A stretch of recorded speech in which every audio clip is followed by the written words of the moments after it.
Hey guys, my name is Danish and welcome back to my channel. Today we are back into F1 people. F1 2021 has officially begun with 3 days of testing. We just finished the 3 days of testing yesterday and I have a lot to unpack in this video, so let's just get started.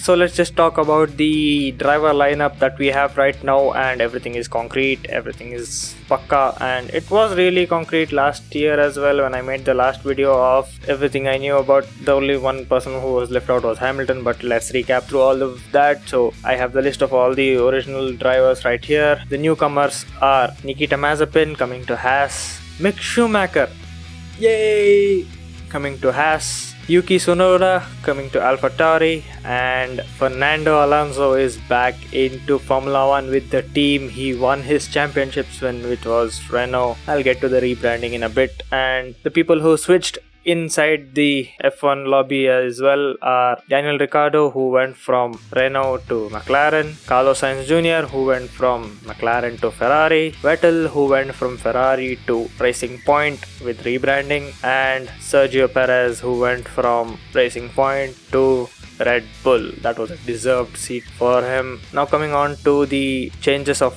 brands, we have just 2 changes, with Renault becoming Alpine and going from a yellow car to a blue car, and Racing Point became Aston Martin under Lawrence Stroll, which went from pink to green. So it was a pink Mercedes, it's now a green Mercedes, and there are a lot of elements that are directly bought from Mercedes which will come into contention if they really go up high in the order in the first race, which will be exciting to see. And a lot of livery changes. So Haas has the base livery, which is the same with the big Haas logos, but with the Russian flag, which is Nikita Mazepin's doing. Williams went for a fresh / retro look, which is kind of a mixed bag. Not a big fan of it. Aston Martin, obviously green. Alpine, obviously blue. Mercedes, evolution. McLaren, evolution. Ferrari, de-evolution. What the hell happened there with the tail side and going from red to burgundy to burnt? Yeah, that just doesn't work. AlphaTauri switching up the livery logo from top side to bottom side white. It looks good. And the Alfa Romeo, the blood red always looks good. The crimson red and the 4-leaf clover at the back, really good. I like those liveries. Red Bull didn't really improve that much, so not that much to talk about. Now with the driver lineup and the team lineups all set, let's come to the 3 days of testing that happened, and I have to bring out this. That's a bottle of salt.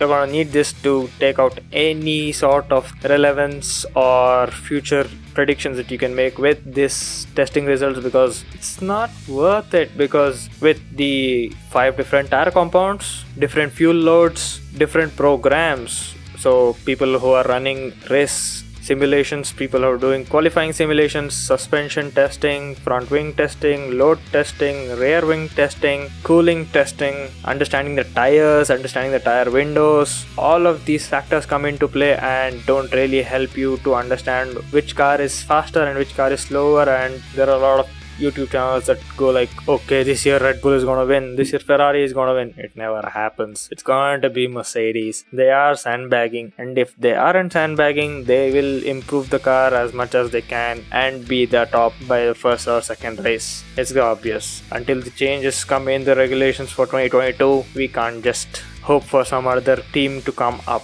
That's a fact. You haters can now comment in the comment section and tell me why I'm wrong. I look forward to it. Now moving forward, this test was in Bahrain, so the weather conditions were also really mixed, because they came here just so that there wouldn't be any rain, but instead of rain they got sandstorm, a lot of dust on track. Lewis got beaches there on day 2. We got a few red flags on day 1, another on day 2. A lot of reliability tinkers for the Mercedes powered cars in the first 2 days, and not the most amount of running from Mercedes, and the highest amount of running I think I got from Raikkonen, I think. And the track is a really good track for testing because it has a whole combination of fast corners, slow corners, long straights. So sector 1 is completely fast corners and straights.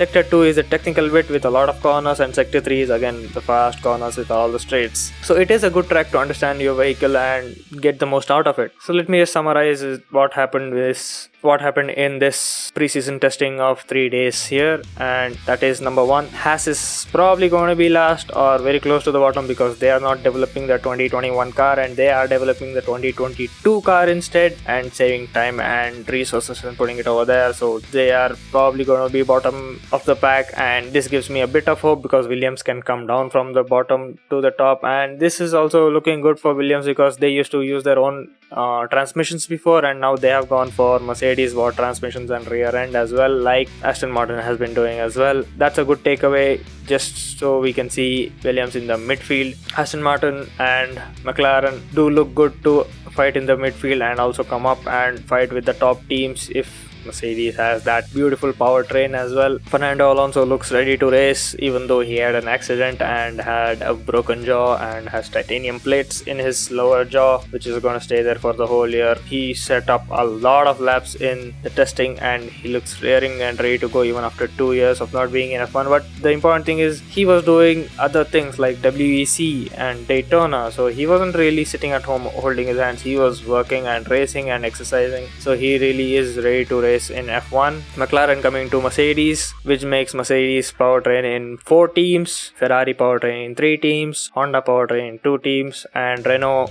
the sole driver of Alpine, just 1 team, which is going to be interesting to see which engine performs the best, is the most reliable, which is not a big deal this year and last year as well because we didn't have that many blowouts. This opens up a whole new window for racing in 2021, and it was just beautiful to see the cars running on the first day of testing because it's been months since we saw a car. We saw liveries here and there, driver switches, driver stuff, but the cars on track and not on their photo shoot day. It was just beautiful to see. It was good to hear all the commentary voices, and we lost one of the greatest Formula 1 commentators ever. Also one of those few people who actually made the sport entertaining and brought in new viewers. So we lost Murray Walker this week. At the end of day 2, we learned that Murray Walker passed away. It was a sad bit of news because his commentary is iconic and beautiful, and he put so much heart and soul into what he commentated, and it was always just fun to listen to Murray Walker give commentary on an F1 race. So rest in peace, Murray.